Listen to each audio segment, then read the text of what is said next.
তার মাঝে আমি আল্লামা দেলোয়ার হোসেন সাঈদী হুজুরের প্রতিচ্ছবি দেখতে পাই। বিড়ালের মতো 500 বছর বেঁচে থাকার দরকার নাই, সিংহের মতো 1 ঘন্টা বাঁচতে চাই। শহীদ ওসমান হাদির বিচার এই স্বাধীন বাংলাদেশ আমরা নিশ্চিত করবো ইনশাআল্লাহ। শহীদ ওসমান হাদি, তার বক্তৃতা, তার আলাপ, তার চিন্তা, তার মাঝে আমি আল্লামা দেলোয়ার হোসেন সাঈদী হুজুরের প্রতিচ্ছবি দেখতে পাই। আল্লামা দেলোয়ার হোসেন সাঈদীর বক্তৃতায় তিনি বলেছেন, বিড়ালের মতো 500 বছর বেঁচে থাকার দরকার নাই, সিংহের মতো 1 ঘন্টা বাঁচতে চাই। এবং আল্লামা দেলোয়ার হোসেন সাঈদী হুজুর যেভাবে ভারতীয় আধিপত্যবাদের বিরুদ্ধে, আগ্রাসনের বিরুদ্ধে, চাঁদাবাজের বিরুদ্ধে, টেন্ডারবাজের বিরুদ্ধে, দুর্নীতির বিরুদ্ধে, রাহাজানির বিরুদ্ধে ইনসাফের পক্ষে কথা বলতেন, ঠিক একইভাবে শহীদ ওসমান হাদিকে আমরা দেখতে পেয়েছি।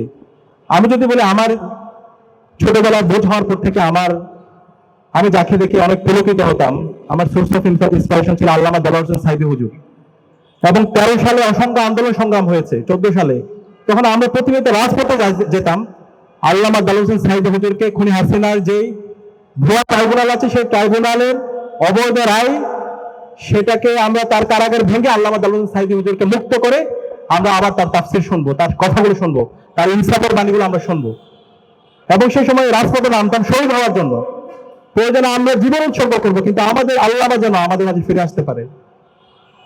তো আল্লাহ তাআলা আমাদেরকে শহীদ হিসেবে কবুল করেননি। পরবর্তী দীর্ঘ লড়াই হয়েছে, আল্লাহ তাআলা আল্লামা দেলোয়ার হোসেন সাঈদী হুজুরকে নিয়ে গেল। কিন্তু এই যে হুজুরের যে লড়াই, যে সিলসিলা, এই অঞ্চলের মানুষের মুক্তির জন্য যে লড়াই উনার রাস্তা দেখে গিয়েছেন, সেই সিলসিলাতে আমরা জুলাই বিপ্লবী দেখতে পেয়েছি।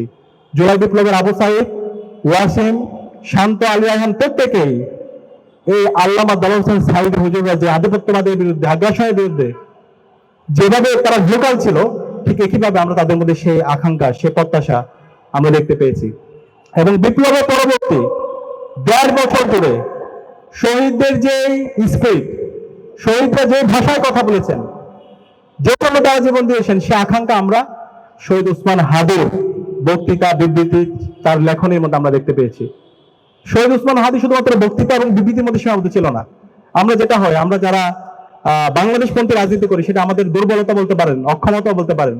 আমরা কথা বলি, কিন্তু কাজের মাধ্যমে আমরা নিজেদেরকে প্রমাণ করতে পারি না। আমাদের যারা শত্রু, তারা কিন্তু কথার চাইতে কাজের মাধ্যমে তারা প্রমাণ করে। তারা একটা মিথ্যা কথা বলে, কিন্তু এটাকে খুব গুছিয়ে বলতে পারে। কিন্তু আমাদের সত্য কথাকে আমরা ভালোভাবে আমরা গুছিয়ে বলতে পারি না, সেটাকে আমরা অ্যাস্থেটিক ভিউ দিতে পারি না।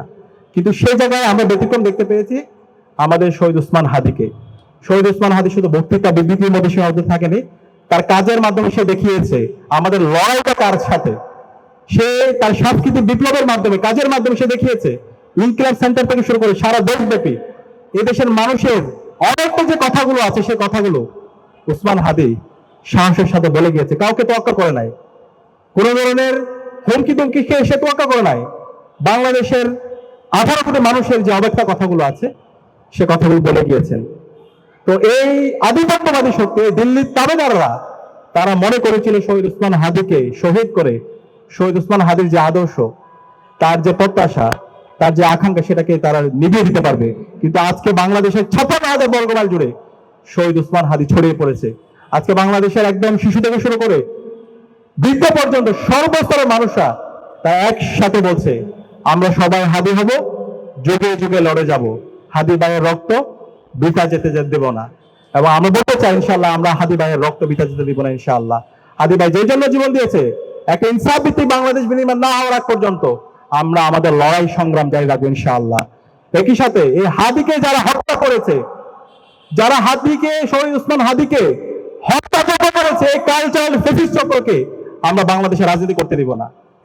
তাদেরকে আমরা বিচার আওতায় নিয়ে আসবো।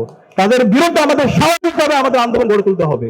এবং এই ওসমান হাদিকে হত্যার সাথে রাষ্ট্রের একটা অংশ জড়িত আছে, তাদেরকে আমরা এই স্বাধীন বাংলাদেশে বিচার আওতায় নিয়ে আসবো। শহীদ ওসমান হাদির বিচার এই স্বাধীন বাংলাদেশ আমরা নিশ্চিত করবো ইনশাআল্লাহ। আমরা রাজনৈতিক দলগুলোকে অনুরোধ করব, সামনে নির্বাচন আছে, আমরা যদি দেখতে পাই ওসমান হাদির হত্যার বিচারের প্রশ্নে আপনারা যদি কেউ আপোষ করেন, বাংলাদেশে আপনাদেরকে আমরা রাজনীতি করতে দিব না।